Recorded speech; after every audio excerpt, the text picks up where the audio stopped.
You are now tuned to BS3 Network.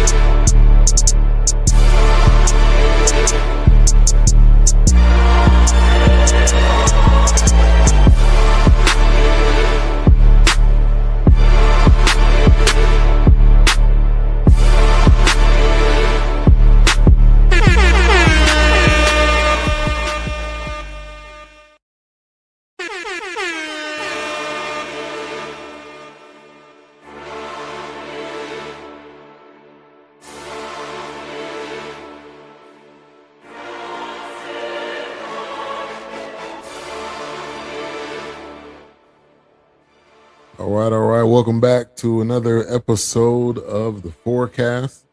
Almost at full strength. Talked to Doc last week. He said he's going to be making his grand return soon. So definitely be on the lookout for that. And glad to be on another episode with you guys. As always, A-Trap, Wilkes. Going on? Tonight we got another Tyler Perry movie. Now, this is a little different. We're gonna get into it. A little different from the previous Tyler Perry movies. A lot of them were, PG-13, but this one was like rated R, almost NR-17 like. But this is Tyler Perry's Joe's College Road Trip. That's what we'll be reviewing tonight. It is hot and a big topic all over social media. Like all of his movies are.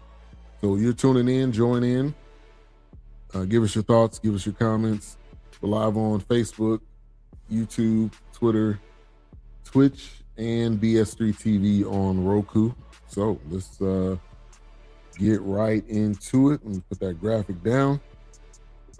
All right, man. So initial thoughts. Another Tyler Perry flick. We've done quite a few of them. This one did feel a little different.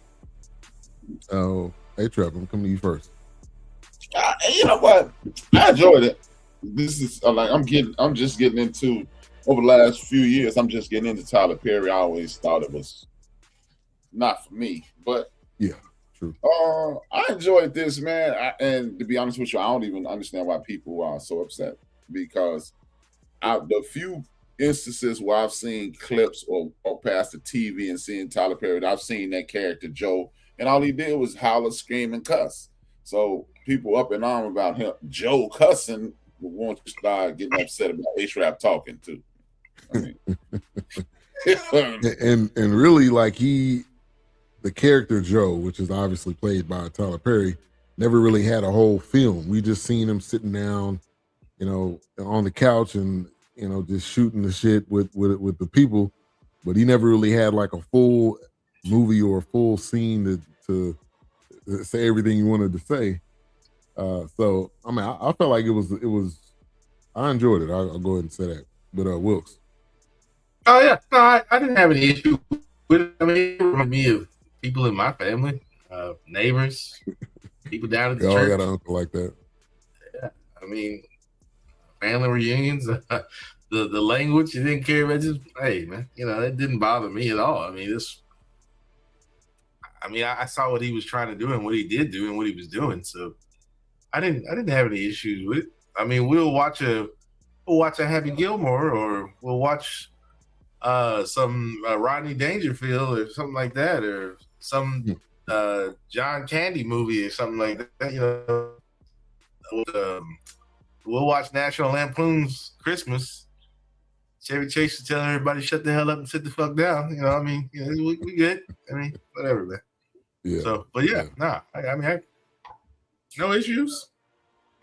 I enjoyed. I like how they sprinkled in some historical locations and landmarks. Going on Truck D. Yeah. Even touched on how Black people parent their kids, versus how other people parent their kids. So, I mean, I get it. Yeah. All right, let's get into the plot real quick. It's Joe's college road trip follows Medea's outrageous brother Joe as he takes his sheltered grandson BJ on a cross-country college tour meant to teach real-world lessons. What starts as a simple trip quickly spirals into chaos, filled with comedic mishaps, sharp-toned or tongued humor, and cross-generational clashes. And this is one of the this is my only my perspective. If Medea's not in it, it's normally a film that I'm gonna like or halfway like. And the character Madea was in it briefly, but I'm glad it was not for a long period of film, because I think that would have to me that would have negatively affected it. But they really they got right into it.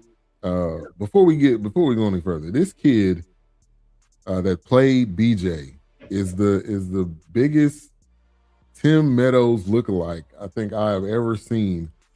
That picture on the right or the left, wherever y'all watching, that's exactly what that kid looked like. If he had some gray in his goatee. But I don't know if y'all was thinking the same thing when you was watching this. Nah, I didn't think Tim Meadows. I didn't think Tim Meadows. It's like, where'd they find this kid? I was like, he's giving me Urkel vibes. Yeah, New age. Definitely. Urkel. Definitely, new age Urkel. Yeah. Right. So now that you say that, I do want some Cavassier. But That's a Cavassier. Yeah. But again, like I said, my motto always, if Medea's not in it like that, I've talked about this with Wilkes. The military film that he did from beginning to end, that was great. It was well done, and I think that shows his range. I know he's probably most comfortable doing the Madea films because that's in his back pocket, and he's done a million of them. But I think being able to show other concepts, other types of films, definitely gives him a little bit more range. So, first question of the night: was this better than most Tyler Perry films? Wilkes.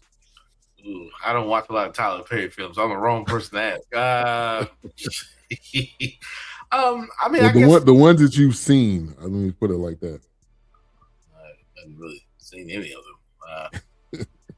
Hadn't really seen any of them actually, but I guess from the things I have seen, like people watching them in passing, I felt like he, honestly, with all the characters, I mean, I think he took an Eddie Murphy approach with this one. I think he just the craziness and the crazy jokes and references and I think it's a different speed. Definitely, I think he's coming out of that corner where you get them jokes right at the edge, and then it's like, okay, now I need to go. Maybe I need to kick it up a notch. But I don't know. Like I said, I can't. I can only say from what I've seen in passing and what I've heard and seen trailers, because I haven't really watched any of his other movies. So. Yeah. Well, comedy wise, and I know he's got serious dramas and stuff like that. Yeah. Well, A-Trap, I don't know. You may not be able to answer that either. Like I said, I haven't seen many. I own one on Apple TV. Don't ask. Okay. Don't. We'll leave it. Keep it. You got me. You got to tell us which one. You open up the box. I don't know which one. My girl at the time. Okay. She bought it. It's her fault. Yeah. No, seriously, I don't think this is different.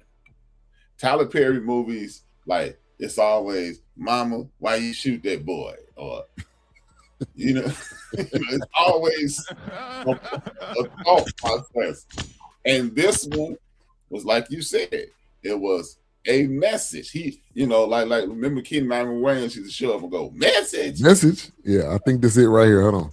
That's what this was. I mean, nope, wrong one. Talked about a lot of it that we as a community and a culture, we consistently talk about, but we never want to talk about them out loud. We remember, I don't know if I can't say remember. If you watch my podcast, and I hate doing that, but it seems like a shameless plug, but if you watch my podcast, you will see me say some of this stuff is for kitchen conversations.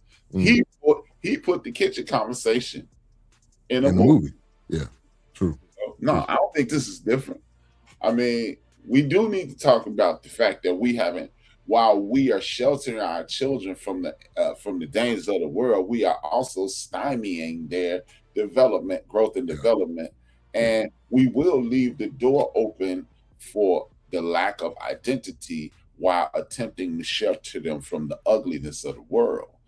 Yeah. So, no, I don't think this is different. And in regards to the profane language, again, I've seen little pieces of Joe. And he shut your, he get the cussing at everybody in the movie. If you make that character, if you ask me, what he did was everybody was sick of seeing Madea. Mm-hmm. So he took Madea and made Madea a man. And a man is not gonna speak like a woman. That's how a 70-year-old man speaks. Yeah. Yeah. He's gonna be colorful, he's gonna be in your face, and he's gonna say what's on his mind. No filter. Yeah. Oh. Yeah. Now, let me get to this comment, and then we can talk about the sheltering our children. It was hella raunchy, but it was indeed one of his best. I'm glad it wasn't a church scene. Facts. And a heartbroken woman getting mad at the end. Facts. Round of applause. Yeah, this a church scene wouldn't have fit in this one. Okay, it definitely, bitches and hoes. The church scene wouldn't have worked, and no women was getting saved in this one. Okay. Yeah. On this comedy side, this is probably the first Tyler Perry movie I've watched. I don't watch those movies. I don't care for Tyler Perry like that. So that's why I was I'm probably not the guy to answer these questions. But but to A-Trap's point, sheltering our children, which was a huge message in this, and there was multiple messages, and the messages it wasn't like a after school special type message, which I appreciated that. Like A-Trap said, it was a message towards us and towards our community, and not sheltering your kids from the past and what's happened. Because if you don't know your past, you can't, I think, correctly move forward for the future. So A-Trap, you already touched on it, but anything you want to add on it? Yeah, I mean, it's even an African concept called Sankofa. Right. Sankofa is a bird walking in this direction, which will be metaphorically towards the future, with an egg in its mouth looking back. If you don't know, you know where you come from to understand where you are so you can navigate the future. And that's what he was saying in this. And TP always do this with his movies. He always a domestic violence message. Don't screw like the one that put him over the top, Diary of an Angry Black Woman. My man was treating that lady like trash and then needed her at the end. Mm-hmm. So when he was drowning in that water like this. It's always a message in his movies. One thing I did notice, he didn't direct this one, and it looked better. Oh, he didn't? I did not know that. I would have thought he would. I watched the credits. Oh, because at that time I had on my glasses and I could see. You see, I'm looking, and it looked like all the papers way back here. But I was all like, who is that? Anyway, I'm never gonna see. Yeah. But I enjoyed it. I mean, I would like to broach a question. What's the big deal about profanity? Help me understand the big deal about profanity, because I grew up in the profane world. And people cursing about, they complaining about the language or something? Yeah. That was the big thing on the internet. A lot of people, he was cussing too much. Some people said they weren't gonna watch it because he was cussing too much. If you about to watch that Cat Williams stand up, right? You about to watch that Dave Chappelle stand up. I mean, you watching something with cuss words in it, and it could go back to them same people listen to West Side Gun, man. They need a butcher, man. Shut up, man. Watch this. Wilts, Ben, give me your top 4 comedians. Go, Wilts. Oh gosh, that's gonna be, of course, Eddie Murphy, Richard Pryor. Okay. Of course, Richard Pryor got to be in there. Yeah. Rooney got to be in there. There you go. Oh, Ben, give me top 5. I mean, Dave Chappelle, Cat Williams, Eddie. Martin. I don't know whoever else. I mean, they all cussing. No, nobody's gonna watch the clean comic. Nobody's rushing home, and to nobody's sitting in front of the TV when a clean comic special come out. And y'all right. And to H-Rap's point, these will be the same people that said, "Yeah, I used to sit in there and listen to Richard Pryor on vinyl. My granddad tell me, hey boy, you don't need to be listening to this." I'm just like, what are you saying? Like, what are you talking about? Like, Red Fox? Like, come on, man. What y'all saying, man? Mom's Mabel? I would rush home to go see Sinbad. Okay. Oh, Sinbad definitely letting them loose. Yeah. But no, Sinbad don't curse. But I'm saying he gonna get some raunchy jokes. He may not. I mean, he got hit. It's not Christian comedy. I mean, he got hit some points. Yeah, he'll get. Yeah, he can rub you. He can rub you the wrong way. Still, no, he's nothing like Red Fox and maybe it's about the sheltering our children. We don't want them to hear it. We don't want them to. When you get in the world, friends saying it. Yeah, when you get in the world, it's gonna be happening all around you. That's why you need to be used to it. And that's why adaptable to it. Yeah. And that's why I tell my kids, I tell my son when he was in school, and I tell my daughter, I was like, man, stop. I was like, we did it. My mom's did it. My dad did it. Y'all did it. We all talk some way around our parents. And when we get around our buddies, right, get to school or hang out at the skating rink where we think we grown, man. So right. We letting them fly, man, puffing on cigarettes. Like, well, cigar weed. So stop, man. Cut it out. Yeah. People out here all of a sudden, oh, he cussing too much. You old now? Your ears old now? Which, I mean, again, you knew this character, what the character was like. It wasn't like he was the pastor of the movies, the previous movies. They gave you a heads up in the credit in the beginning. Right. Exactly. you knew pretty quickly that this wasn't going to be the regular. A regular Tyler Perry movie. Yeah, even the intro was already telling you how he was and how colorful he is, and you might hear a few pussies and you may hear some motherfuckers, like, hey. All right, so Wilkes, what kind of car was that they was in? It looked like a Pontiac. I thought it was a Pontiac Bonneville, and I couldn't see the symbol at each time, but I could be wrong. But on the side, I don't think it. I think it had some shots, and I could be wrong. So somebody's gonna have to probably correct me. Then when I saw the name on the side, and I was like, I don't know, it don't look like a Buick, because I thought it was a Skylark. Now I thought it was a Bonneville. But it was almost like they didn't want you to know. Right. Maybe they didn't have that sponsor. So yeah, I was gonna say you probably didn't have the rights to the licensing, but it looked like it looked like a Pontiac Bonneville at one point, and I wouldn't even say a Skylark, but that would be a Buick if it was Skylark, but. It had those familiar when I was looking at it. I was like, that could be a convertible Pontiac. Yeah, I think it looks like, what'd you say? It was a Buick. It's a Buick, so it's probably Electra. I Googled it. Well, I was going to say, AI is telling me. Oh, I was going to say, well, I'm thinking about the Ford when they had that other car. It was the Galaxy. But yeah, okay, I forgot about the Electra. So I was going to say the Skylark. Big. That's a big boy. And I thought about looking it up, but I was like, it could be a Pontiac, it could be a Skylark, and I forgot about the Electra. Because that's why I said at some point I thought they had a name on the side, unless that was a name they just found. And so, because like I said, you don't have the license or the rights to it. I wonder if that's somebody's. And another thing, I wonder if that's somebody's actual car. Because, sometimes they use people's cars that work on the set or the director or. I can see that. Yeah, so. I can see that. And there used to be this show. I don't know what the name. I forgot what the name of it was. Where this guy would find, there would be like a show say, "Hey, I need this car." This dude would try to find it from somewhere. He would find like a car in a ditch somewhere and clean it up and bring it to the person. Yeah, I watched plenty of car shows like that. And my uncle, he thinks he's gonna find the AMX Javelin. I was like, "You're not finding a Javelin, man." I was like, "If you find one of these, in the rough somewhere." Huh? Yeah, right. I was like. It's got to be your dad's. It's got to be your dad's brother. Yes. My Uncle Joe.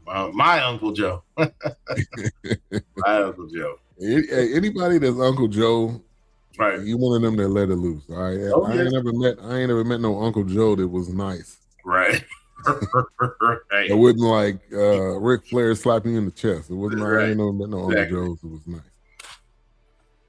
With the Get away back. from me, boy. You know, I don't like you. Exactly. The value of knowing our history, which this was another one of the themes in this. And I liked how when they were looking at those Polaroids, and the girl's like, yeah, you don't know these locations, you don't know these spots. In the film, you just think, okay, he just taking random pictures.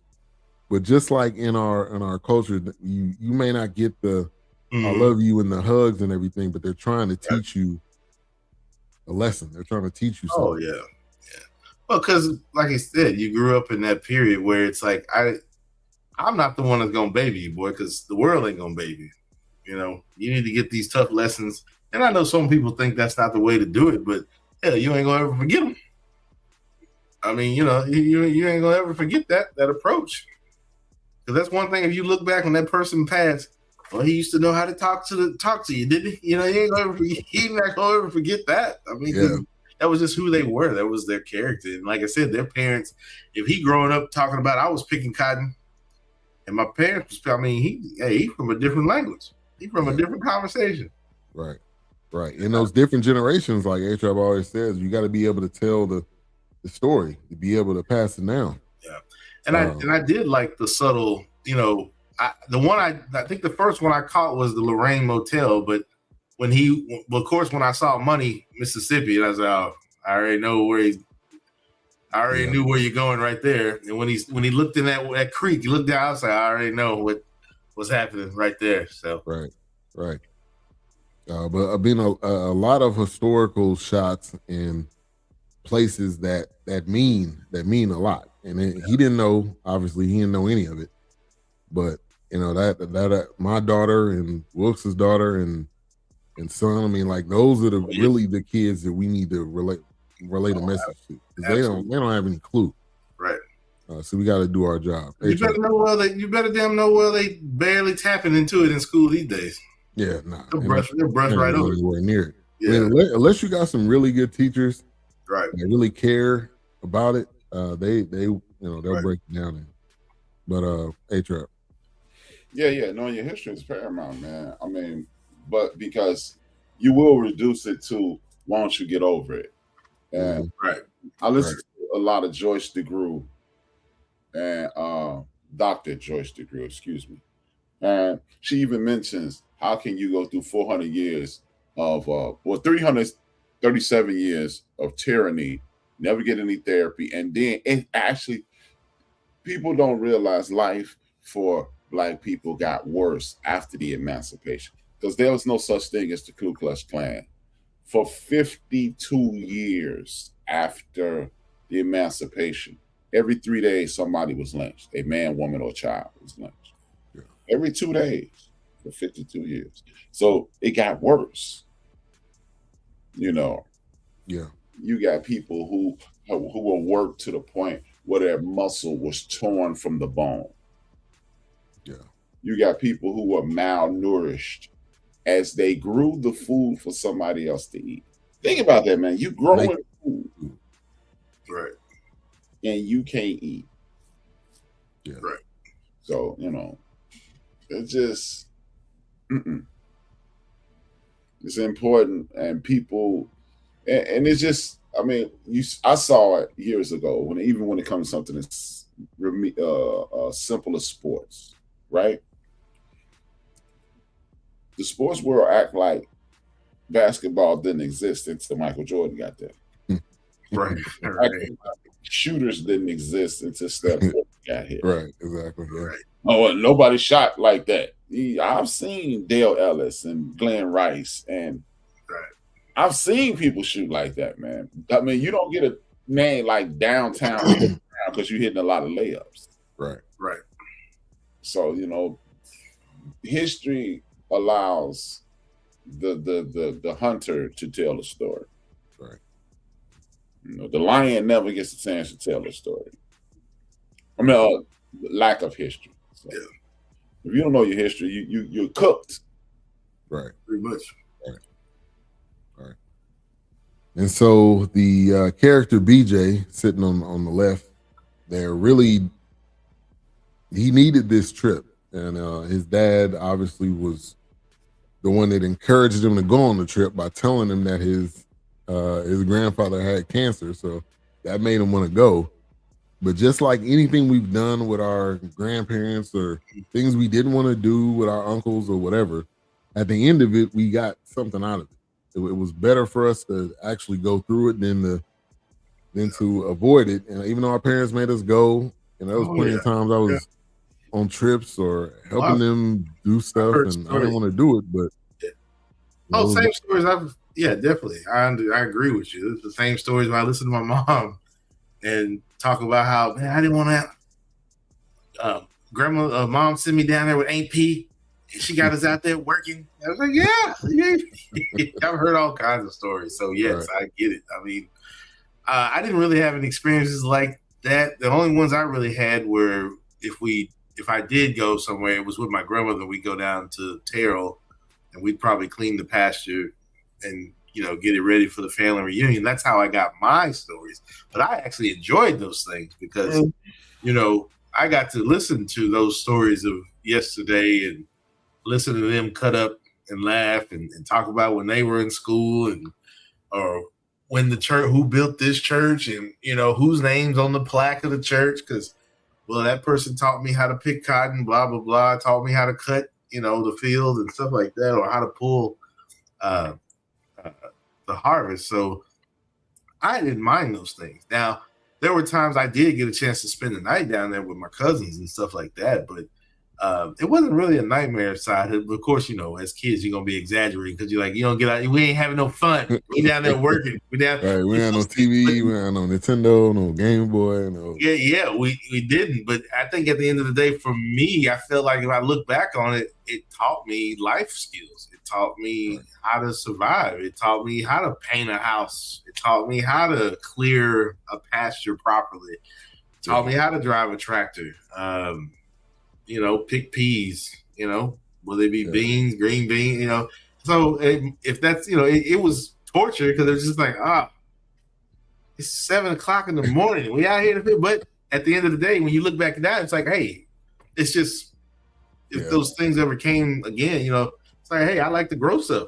I love to plant flowers now. I love to plant peppers in the backyard in my flower bed. I like those things. I like watching life grow and like it starts from a seed, and it's like you gonna keep that plant alive, or you gonna kill that plant, So I those are things that I remember that I won't ever forget. It was some hot days down there, but hey, I like getting out in the yard. I like clearing the yard. I like my yard looking nice. I like my house looking decent outside and inside. So yeah, those things I won't ever forget. They sound like torture. They sound like punishment.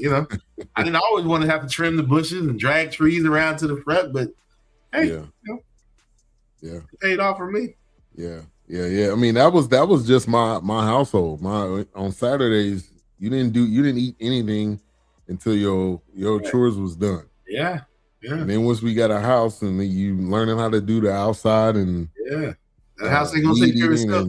And my dad was like, "All right, you can go out with your friends later. Right. I need you to help me put this whatever together. Yeah, whatever it is. We put together a whole." Lawn chair set. I'm like, we just could do this one part today, right? We can do the rest of the month. And I was like, nah, we could do all of it right now. Right. Oh yes. and when it came time for you to put something together, where if it wasn't a lawn chair, you think back on those memories where it's, hey, somebody taught me how to use this tool, a screwdriver, or how to hold it, or what a fill, something like that. Those small little things come back. Now you ain't gotta like them, but at least they still a skill. I mean, it was important, how to wash clothes and what kind of detergent not to use, how to wash. I mean, it was, that stuff goes a long way. I mean, when I got to college, there was dudes putting bleach in color clothes, and I'm like, whoa, hold on. that's gonna destroy all your clothes. Yeah. I mean, and then H-Up, I'm coming to you, but that time when you was either out of school or you was sick and you went to your grandmother's house for that day. I mean, that was some of the best times. I was sick, but it was some of the best times I had watching The Price is Right. Take a nap, wake up, General Hospital on, take a nap. Yeah, man. Soup, chicken noodle soup. I mean, grilled cheese sandwich. I mean, it's like that was some of the best times I still stuff remember. you don't forget right there, man. Yeah. I definitely remember those. I remember times with my grandparents, and I still get those times once a month with my aunts. Yeah, I milk them for information. They don't like to, the sad thing is, it seems like when you move north, the people who move north, they don't really like to talk about the good old days as much. They don't like to talk about the good old days. yeah. They'll talk about the good old days here in Chicago, but they don't really want to talk about the southern days. And I trick my aunts out of stories. Like 2 months ago, maybe 90 days ago, I tricked them out of my father's nickname. And, and so yeah. What was that you used to call him? No, I brought up his homie. Uh, and they said, yeah, he said this, and they said his nickname, and I was like, because gotcha. Just a year ago, I asked him, so what was his nickname, and they didn't tell me. Yeah. And my father, his nickname was Fruit, and I was like, what did Johnny used to call him? I mean, my father's Johnny. I said, what is it? What was the old boy used to call him? And he was like, oh yeah, he was telling us about what Fruit did this, and I was like, I ain't say nothing. I just like, yeah.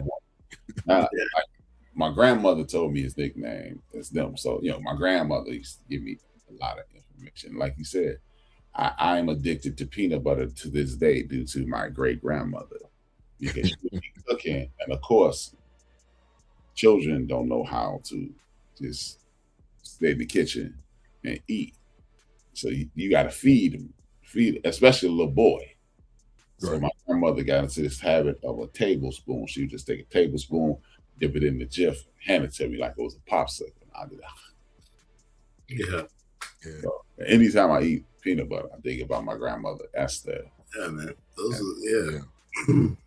Yeah, and also too, I think older people, your grandparents, they had survival foods. They had peanut butter, they had bread, and even if they didn't cook as much, they still bought survival food. And if they did cook, they were making foods that would last, that you could reheat or eat cold. It was like, and then it's like, hey, we ain't got much out there, or the weather. Even when the weather started changing, they were preparing meals that went with the weather, because if you got snowed in or whatever the case is, you can reheat that stew. You can reheat those red beans and rice and cornbread and something like that. Hey, no snowed in Chicago.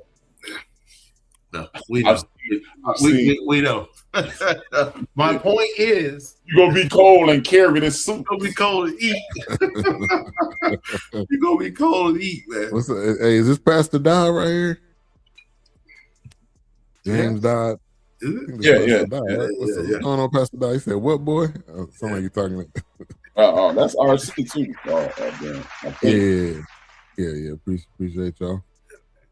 Yeah, I mean, it's. I mean, when you think of those, and I didn't have a grandfather. My dad's dad passed away when I was less than a year old, and my mom's dad passed away, I think, when I was three or four. So having that grandfather figure wasn't necessarily there, but there was people in my life that gave me some of that wisdom. My dad was always there, so watching this film, I can think of those times just riding with my dad. He let me know different things, schooling me on different things, and just those older people that you're around, either from church, from school, or wherever. Yeah, I mean, that's that village. Even though they're not yours, they're gonna give you some wisdom that you'll remember. Yeah. So, like, you would think my grandfather lived deep. Well, my mom's mom lived deep into my life. He wasn't there anymore after 6. And my grandmother, you would think, if you hear me talk about her, she was there after. She wasn't there after 7. But they said a lot of stuff. And I just realized maybe 6 months ago, my dad's father, who was like my guy, he was there until I was 18. He was my guy, though. Yeah. He never called me by my name at one time. I was, from the time I met him to the time he died, I was boy. Hey, boy. Yeah. Hanging out with his partners over here at the garage. Yeah. Hey, boy. What Pastor Dodd saying? What, boy? Yeah. Hey, boy. Yeah. Yeah, man. My grandfather never called me by my name. Boy was his name. I remember And one of the greatest moments of my life was with my grandfather. It was the coolest moment, and it was hilarious. I had the flu. I sent home from school. I was sitting in his little den while we listened to the ball game. I'm laying there waiting on my mom to get there. And I say, Granddad, you can tell me. He's like, what? I'm dying. And he laughed hard in my face. 20-some years later, like 2 o'clock in the morning, my son, BJ, come tap me on the shoulder. I wake up and he go, hey, Dad, don't tell my mother. I said, what's up? I think I'm finna die.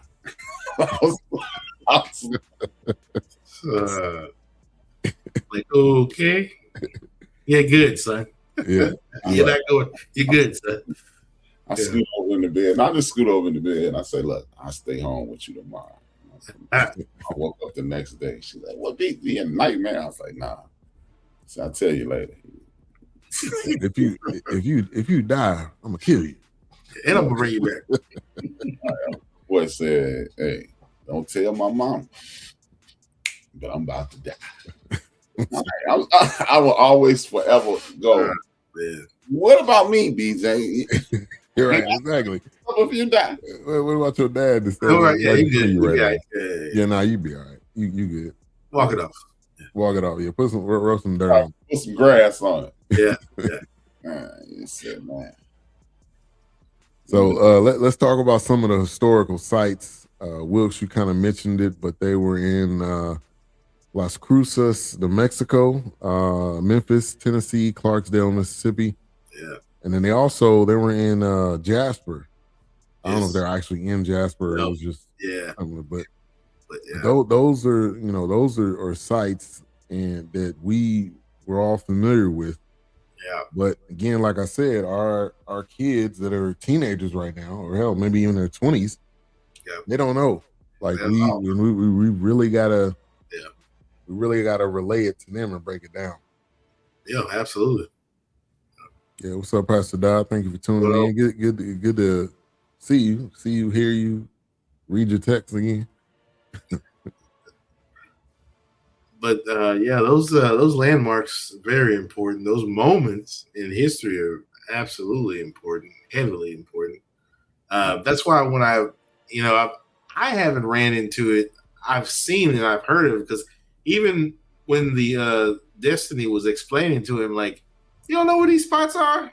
Like, what are you talking about? Like, and when you link it back to his dad trying to really kind of, I guess not really avoid it, but he didn't really want to go into it, but he should have. Yeah, he was avoiding it, yeah. Yeah, I was going to say, he should have been going into it, but it was like, I was going to wait till he got a little bit older for him to understand. I said, he don't need to wait till you get a little older.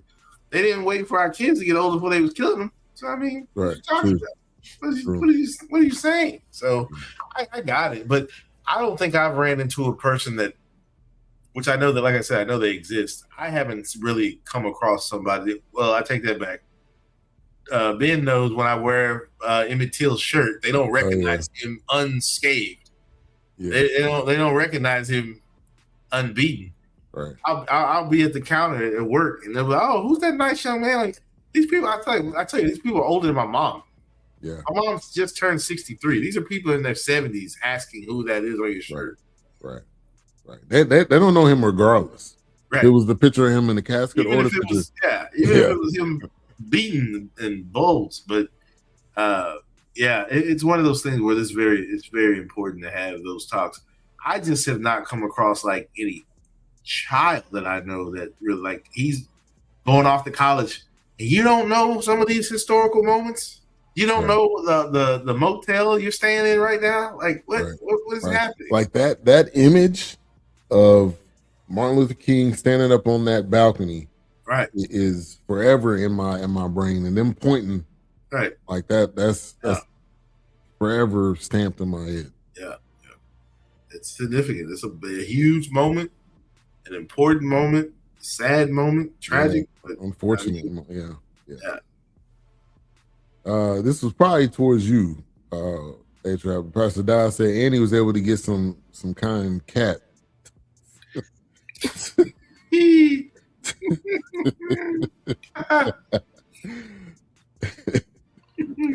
Hey, Pastor Doc coming with fire. With the heat, man. Yeah, coming with that heat. Yeah. But yeah, so the sites were definitely important in this, and I think to me that's what gave it a different perspective of kind of like a father-son, because normally he does the battered woman that's the singer, that's normally like his go-to, but this was different in that respect. And then Tyler Perry playing the dad character, like not really wanting his son to see or hear things, and then he comes in there and they're talking about, yeah, we're gonna go to Pepperdine. Yeah, come on, man. But I mean that stuff goes on because you don't think it's relatable to you. I think that's the issue, and you have to relate it to them. Like, this is your grandparents, this is your great grandparents, and I think this is another one of those road trip movies where I think each road trip movie, whether it's from the 60s, 70s, 80s, 90s, 2000s, they always stop at some significant place. Yeah. Whether it be a drive-through movie theater, a restaurant, whether it be a gas station, whether it be Route 66 or anywhere. There's always a road trip. Like that's what road trips were when you were growing up in the summer, and if you had to travel, or if you didn't jump on the bird, right, you was traveling across the country and stopping at significant places. And some places you didn't stop at, but depending on which way you're heading. So yeah, no, I think road trips. I think it had the core of road trips in mind, but from a different aspect, from a black aspect, from I'm taking you through significant places that you ain't getting none of this from your dad. You ain't getting none of this from your school, from your college you going to. So I'm gonna just give it to you, shoot it straight. And if I'm not mistaken, was that supposed to be a play on the Dolly Parton movie, The Best Little Whorehouse in Texas? Mm-hmm. That's what I took it in. That's what I took it. Yeah. As soon as I saw it, that's what I thought about. Yeah, I hadn't seen that. That's a classic. But yeah, as soon as I saw it, that's what I thought about. Burt Reynolds, Dolly Parton. Okay. Yeah. Dynamic duo. Yeah, pretty much. Yeah. And then Miss Pat was the madam. I tried to place her, but I don't know. Yeah, her name's Miss Pat. She had a show on BET. I don't know if she still has it. Just the last season. Okay. So she's a comedian. Okay. That was a nice touch. Millie, what's her name? Millie Jackson was in it. She was Geraldine singing at that bar. That bar. Yeah. So I mean that was some couple nice cameos that I wasn't necessarily expecting. All right, so the value of HBCUs. I did want to touch on that. Obviously, me going to Morehouse and A-Trap Morris Brown, and he mentioned Morehouse, and he was like, "Yeah, that's just one of those. That's one of those schools that I really wouldn't go to, and my friend they can't go to it. So, we could go to Pepperdine, but I feel like the value of HBCUs is another one of those things that need to be relayed. And my parents did a great job at that, just informing me what they are.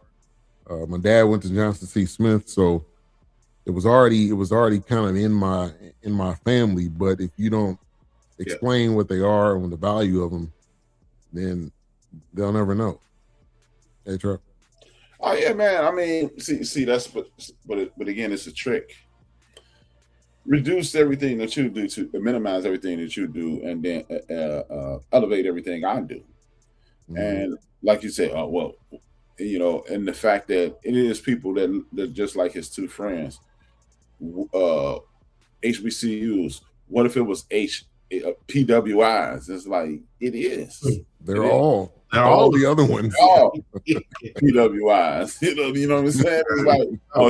It's like it's possibly 1,000 universities in America, and 119 of them are HBCUs. Right. It's PWI, dog. Notre Dame. It's not for Georgetown. The 12 dudes on the court. 12 dudes playing basketball. Yeah. I remember most of the football team at Notre Dame. Yeah, I remember when the Big East hit. I was like, I'm going to Georgetown. Hey, with the colors and every John the whole Thompson. get down was HBCU. Yeah, man. Yeah. You was like, dang, all these dudes here is black. And then you hit the yard on the trip, and you like, whoa, gotcha. Surprise. Man, I mean, it was just. I mean, that HBCU, man. If you know, and this not just from this ain't pro black H rap. I would send every child in the community to a HBCU. Period. It is unlike any other experience in the history of the world. Yeah.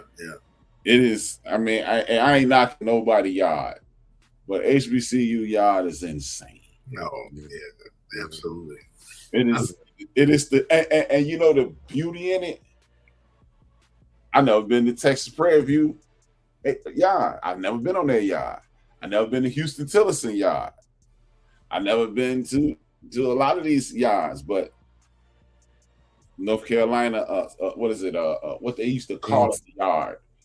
What's the one they used to call it? North Carolina Central. Was just like Morehouse. Was just like Mo Brown. Was just like Spelman. Was just like Tuskegee. Yeah, it was the same joint, and it was like you almost could just sit in it, man. Hey, and Ben can attest to this. You miss too many classes at an HBCU, you would get this. It's a wrap. Where you been? Right. Exactly. I was with her. Yeah. This is where you're gonna be tomorrow. Yeah. Right, man. And nothing like in the AUC, man, having all those colleges in one area is that's wild. A lot happening. That's absolutely nothing like anywhere. Yeah, that's nutty. You can walk to Spelman, walk to Clark, walk to Morris Brown. Yeah. It's parties every week. They used to have buses. I don't know. I'm not talking about not little short buses. No. I'm talking about Greyhound buses to come pick us up to go to the man. I mean, man, those are some of the best times of my life. Hey, Ben, I got one word to say to you. Watch, Wills, while you see you got a straight face, watch this smile that's about to come on his face. Jamal. Oh. You gotta eat at Jamal's. Yeah, man. Hey, some of the best times, man. Some of the best you meet friends you have for life. Yeah. In those moments. I just thought of something that happened in front of Jamal. So the Georgia Dome was right here, Jamal's was right there, and this intersection was right there. And they used to go down. Hey, Ben, then they used to go down at the intersection, man. Yeah. Was over there where Mace was working for me. Yeah, man. Oh. That whole strip that went down, that it started at Clark and went all the way down to basically through Park. Piedmont Park to forever. Yeah, man. Boy, on a summer day in that park, all I'm gonna say is God is good. All the time. All the time. God was good. No, but man, the A was unreal, man. It was unreal. And then you like I said, you 4 hours away from the yard. Right. And if you got bowls, you drove all the way up to DC. Yeah, that Howard Morehouse game. Yeah. And then Wilkes, here we have I'm drawing a blank on the name of it. It's right there in was that East Dallas? What was the name of that college? Oh gosh. Paul Quinn. Yeah. Paul Quinn. Right across the street where I grew up. Yeah. They tried to change the name many times. It was Bishop College originally, and that was when I was a little kid. But it was still historically black college. They just changed the name, and then Paul Quinn. They were doing something, but they were able to kind of pick it back up and bounce back and redid the dorms and everything. I've been to graduations over there, but yeah, literally walk across the street. It's right across the street where I grew up. My mom still lives across the street to this day. Still there. Still there. Walk across the street. Hey, I had cousins that went Listen, is why I have a cousin. Oh, nice. My cousin Terry. Yeah. That's my uncle went to Houston Tillerson. Oh, wow. Yeah. Hey, I can imagine the stories.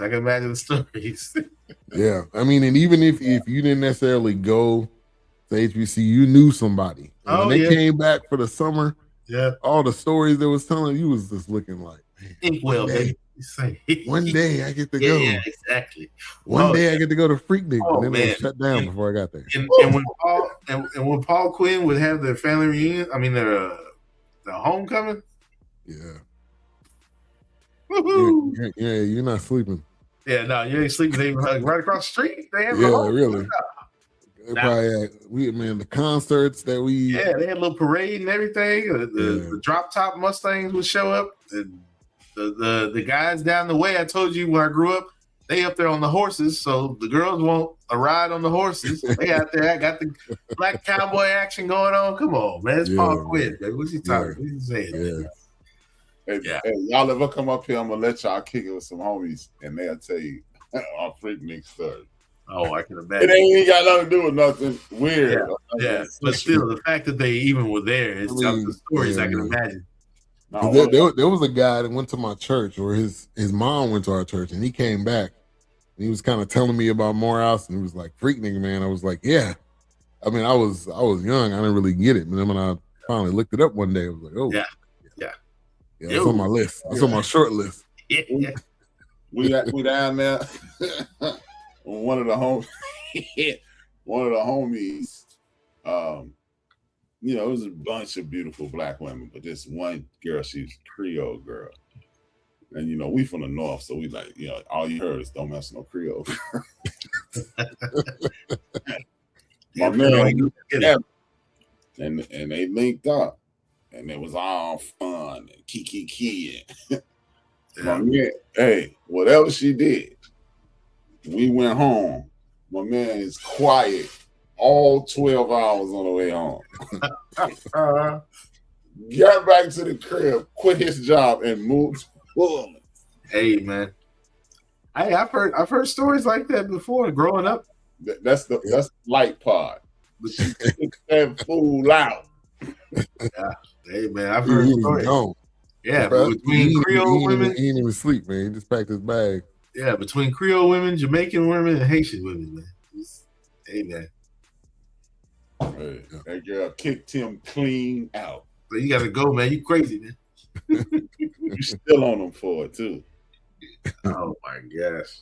Hey, he know he better not ever say one word out of. He better stay right down the line. Because one of my homies down the middle. Yeah. We got a homie who L7, and he lit him up. We were out PLPing one night in front of his joint up here, and he had a brick of riches. Tracy not a drinker. And we out there, and Tracy, he got on Tracy in front of these girls trying to impress. Tracy was that side. I don't get my kicks on Route 66. Got him. To the juggler. Got him. Hey, man. Pastor Dow said this was different. I almost didn't watch it, being a Tyler Perry joint, but I did enjoy it. See, this is one of those that you gotta watch, and it is not. I think I know everybody's name. This is not a rewatch. Okay, this is a one-time thing. Yeah, right. I'm not rewatching it again, but it was a good one-time watch. Yeah. All right. The old question that we bring up sometimes, the music, man. They did have some old music. They had some that Ice Cube sample. What's that guy's name? That was Dr. Dre sound. Oh, the Dr. Dre one? Yeah. I want to do something freaky D. Yeah. That was definitely some good music. I heard every last one of those. Hey, I was even in on this sound. You was in on it. Yeah, I was like, no, cool. Now I see. Yeah. I was like, man. Yeah. because I like how he's if he gonna be old school, he an old head. This is what he listening all the to. way. Especially in a big body like that, Ruby Red. Yeah, come on, man. Yeah. He playing the hits. Got 8 tracks on the floor, man. Right, exactly. You're not playing no, not playing no TI and that. Yeah, no, y'all like my top flip back. But each song tied into with what was going on. Yeah. Oh yeah. And a lot of those songs are older songs that were sampled. Yep. So. Yeah. Yeah, I mean, this was a good film. I'm glad you brought it up. Obviously the streets are always, anytime there's a Tyler Perry movie, it's always buzzing. Like he knows as soon as he drops it. Right. It's hot. First he got that bag with Netflix, he ain't going nowhere. Man. Right. Yeah, and guns everywhere. And guns everywhere, yeah. Where the maps go. Yeah. Where the map. So about that one gun, yeah, I got guns everywhere. I'm like, where you even pulling from? Right. But if you think about it, then hey man, I don't know no old cat that don't have more than one gun. Right. Especially a Saturday night special. Always. Yeah. Snub nose. Yeah. I mean, and they shooting that car up and they just sitting behind it and they didn't die. I'm like, one of y'all would have died. The side of comedy. The side of comedy. Right, go ahead, shooting the gun backwards like this. Yeah, over the car. You can't see nobody. Just hit there. Right. Side of comedy. He said like me at church. It's those road trip movies, man. He told me he got multiple guns with him at church.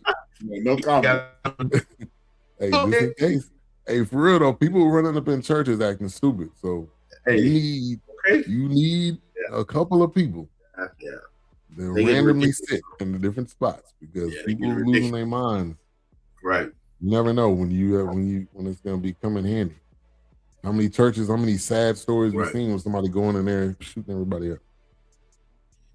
But let's get to some final thoughts. Before we get into that, I did want to bring up, I've talked about them on the show before, but Sheer Alternatives, they actually have moved to Forney now. So anybody in the Forney area, that's their new address, 312 East Main Street. Carlos Miller, he's the owner.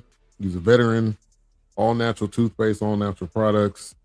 They're also at Central Markets now, so check that out. And check them out.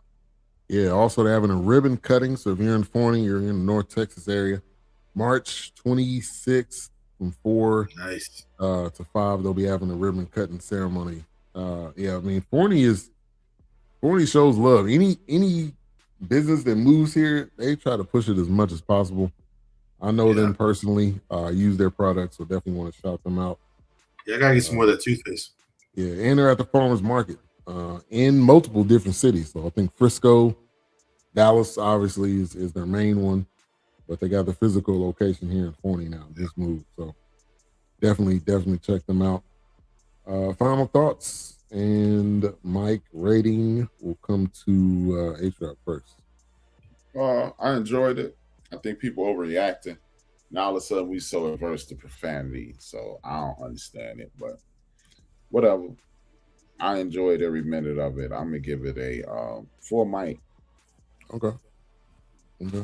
Good content, good comedy, a lot of fun, and I think finally people taking Tyler Perry for what he's trying to do, enhance and entertain. Right. I'm rocking with Tyler. Yeah, deliver a message. Definitely doing that. All right, Wilkes.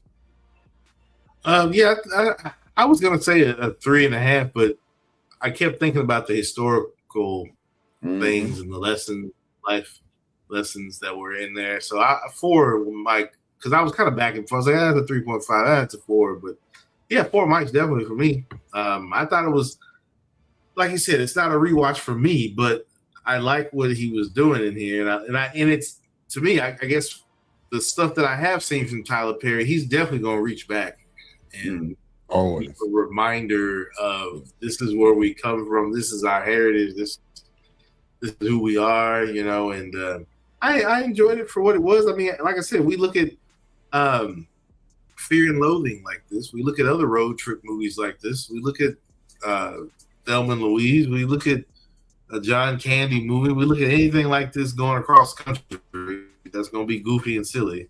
So why can't we throw this in the road trip movie bag? Because it's exactly what it is. So yeah, no, I enjoy it. Yeah. I mean, and these are trips, these are interactions that are needed with our elders. So when you have the opportunity, and I don't know if people still doing this, but send your kids down to your grandparents, send them down to your parents, because that 1 week, that summertime, they can get so much wisdom, so much information, so much history, so many stories. They may get beat. Yeah, they probably they definitely gonna get that. That's good. No doubt about that. Don't bring that city sass around here, boy. Right? What'd you say? I ain't your mama. Right. That's your opinion. Right. Or how you feel. Right. So yeah, I mean, I was at a 3, but after talking about it, some of the historical sites, and I'm gonna go ahead and give it a 4. RC giving it a 4 as well. So appreciate that. Appreciate the comments.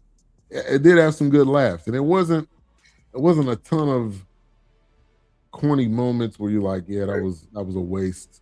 So I did appreciate that, but definitely check it out. Watch it at least once. Share it with people. It's already all over the place. So it's nothing new there.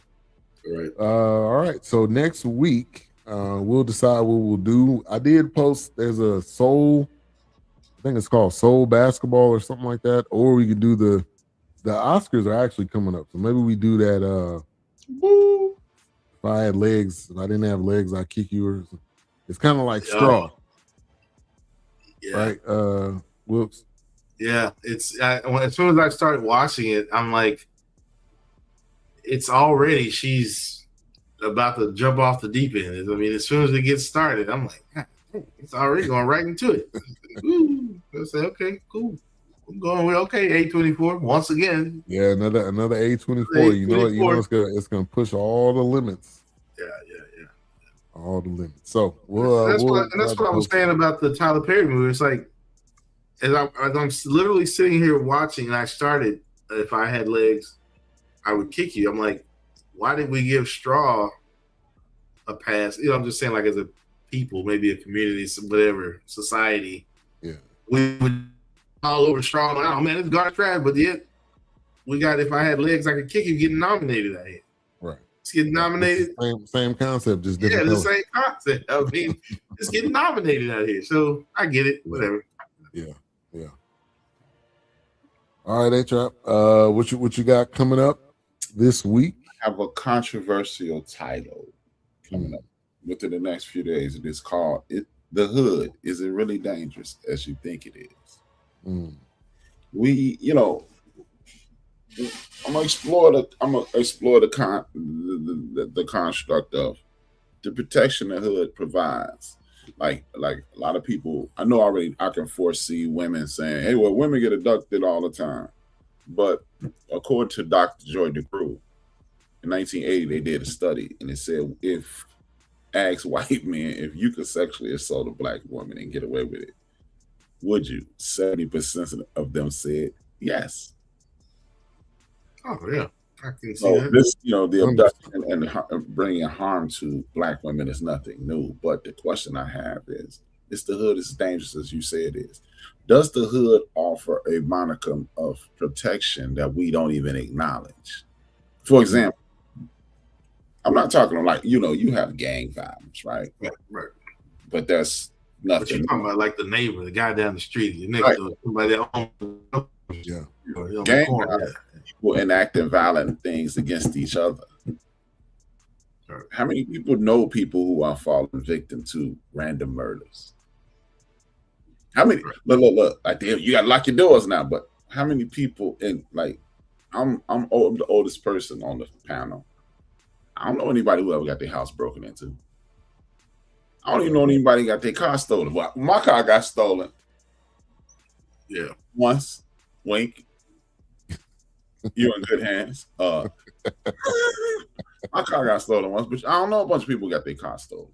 Yeah. I don't know a lot of people who have random acts of violence And yes, I don't know a bunch of old ladies getting accosted. I don't know a bunch of old men getting accosted.